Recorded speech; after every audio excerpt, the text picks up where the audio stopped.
starting their own label.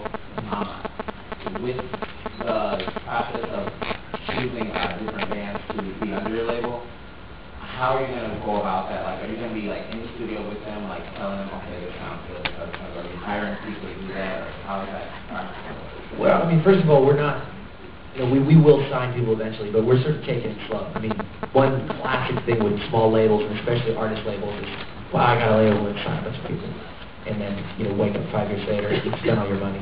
And actually, if you wake up 5 years later and you spend all your money, you're lucky. If you woke up a year later and you had money left, you were lucky. I think with, you know, first of all, we do, as artists, I think anybody we sign, we, you know, would want to be passionately invested in it. But I think the key is that you sign people that you feel can do the job on their own. So I think, you know, our level of involvement would be signing people that we believe in and help empowering them to make the kind of records that they should make. But I do think as a label, you know, what you want is, you want artists that want to know more. You want artists that are like, I want to know what's going on in the business, I want to have information, because you want to have partners. I mean, it's hard to run a record company, it's hard to, you know, make any money. You know, people think it's like this, you know, bling bling kind of business, and it's just, I mean, it's so hard to make money in music. I mean, most of the guys that you see on cribs, half of them are, if not more, are actually renting the houses and renting the tools.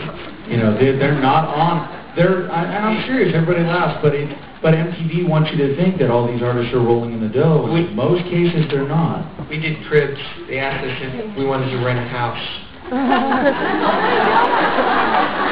We didn't, but you know, that's the way it is. You were renting your apartment when you were in the yeah, but they asked if we wanted them to rent us a big house that we could show off. You know what I mean? So. We said yeah, but you know, we have to put it on cribs. So anyway, I mean, I think it's more about finding, like I said, finding artists that you believe can do the jobs themselves.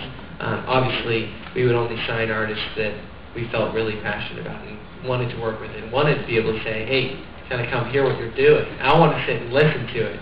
I want to be a part of it. And if you want to help encourage them and say, well, we are working together because we believe in what you're doing, and obviously you're interested as an artist in being on our label, so how can we work together to come up with a vision to see it through? Who do you want to work with? Who do you want to collaborate with as an artist? And that's the job of a label.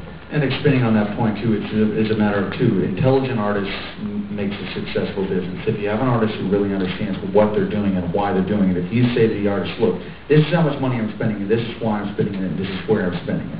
And if you explain to them why you're doing those things, I believe that that is an empowerment that most labels don't take the time to do. And if you do that, I think your artists will not only benefit from it on an intelligence level, but they'll benefit from it in the sense that they may come to you with a brilliant idea because you presented them the information. So, but you know, we will be involved in various ways in the actual process, but we will keep at an arm's length as much as possible, let the artists do what they should do on their own. But thanks. Long answer to a short question. Okay.